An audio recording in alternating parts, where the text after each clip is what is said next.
The title of Glenn's speech today is Ask a Different Question and Get a Different Life.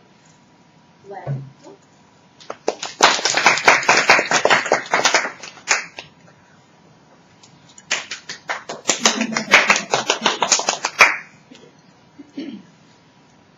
Ask a different question, get a different life, get a different world, create new possibilities. In my research for changing my life and bettering myself and saving the planet, I've come across this amazing fact that the questions I ask determine what I focus on in life, and what I focus on in life determines what I see. So I have an acquaintance who works at Wall Street, and he's been a broker for years, and he wanted to create a way to buy stocks, company stocks, Walmart's or whatever, in dollar amounts, as opposed to buying 500 shares of Walmart or 500 shares of Sears. He said, I have customers who want to pay $1,000 worth of stock. So he proposed it to the Wall Street gurus, and they said, it's impossible. We've tried for 85 years to do this. We spent billions of dollars to create a system because people have the amount of money that they want to spend on stock. They don't care how many stocks they want to spend on money. And they haven't been able to figure that out.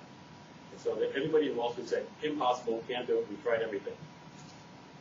So Steve, my acquaintance, said, well, if we could do it, what would have to happen?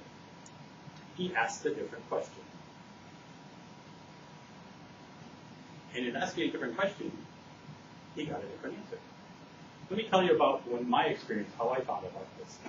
Last year at a Tony Robbins seminar, he's a big guy on the infomercial at 3 o'clock in the morning with a big deal.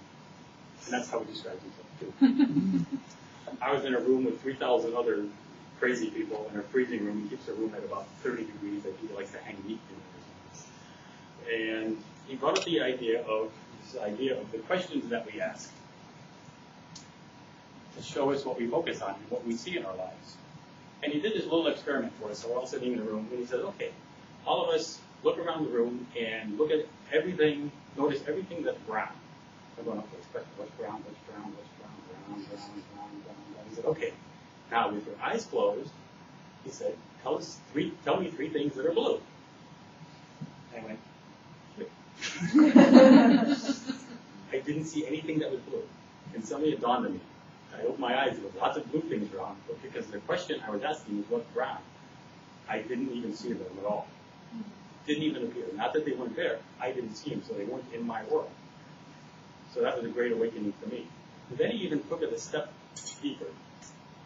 He said, he offered that each one of us has a primary question that we ask. And everybody has a different primary question. It's, how can I help? Why me? When is it going to be my turn? How can I serve?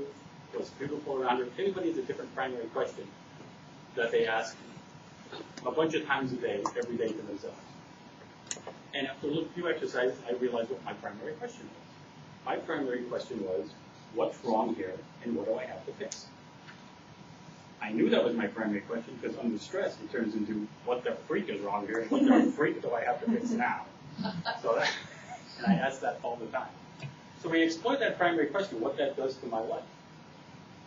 And what it did for me is on the positive side, it made me huge amounts of money. Because I'd walk into a place and say, what's wrong here, what's wrong here, what's wrong here, and start figuring out solutions for problems. And in my line of work, people would call up and say, oh, I have a problem with this. And I'd have an instant solution because I'd seen it earlier and already figured out a solution for it long before they even knew it. So it was very positive on that side. But on the other side of it, if my question was, what's wrong here? It's sort of like, what's brown here? I only saw brown things. So my primary question was, what's wrong here? The only thing I ever saw was problems. In my life, everything I looked at was problems. And to the point, I even realized I used to have huge problems remembering people's names. I tried lots of things, and I finally realized what it was. If I was asking, if my primary question was wrong, what's wrong here? And somebody says, hi, my name is John.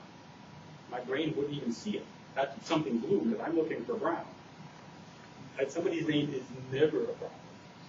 So my brain didn't even see it, so it never even registered in my thing. Where they came from wasn't a problem, and they say, oh, but I had trouble on getting here. Suddenly that was a problem, my brain would kick in, and I'd start working on the problem that they had trouble getting here. So with that primary question thing, I suddenly realized why I had trouble remembering names. So we had another little exercise, and he offered, well, let's change that primary question. Let's ask a different question. So I changed it just for the exercise to, well, what's beautiful here, and how can I make it more beautiful? It's one of the same thing. And then I shortened it to what's beautiful here. And we're working in little groups at the time, and being in a cold room for a long time, I had to take a bathroom break. So I said, okay, guys, I got my questions. We'll be right back. So I run out of the room, and I'm going to get what's beautiful here, what's beautiful here, what's beautiful here. I opened the door to the hallway. I'd been in 15, 20 times during the seminar. I opened the door to the hallway with this new question of what's beautiful here. And it took my breath away. The stuff that had always been there, I suddenly saw it. The plants were incredibly vibrant. The wallpaper was beautiful. The carpet was glowingly beautiful. The sun coming in was beautiful. With the different question of what's beautiful here, I now saw everything that was beautiful.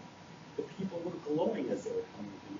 It was amazing. The mention was amazing. I mean, I was stunned just by asking a different question.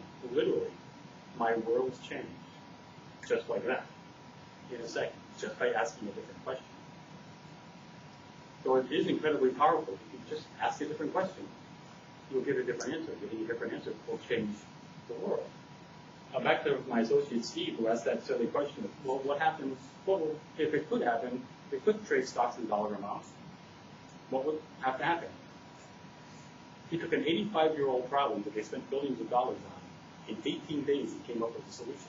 18 days. By asking that silly little question. In 7 months, he had created a company doing that and sold it for $14 million to E-Trade.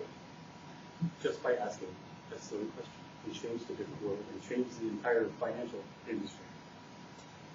So, when you ask a different question, you get a different answer. You need different answers. The world changes. What would you like to see in your world?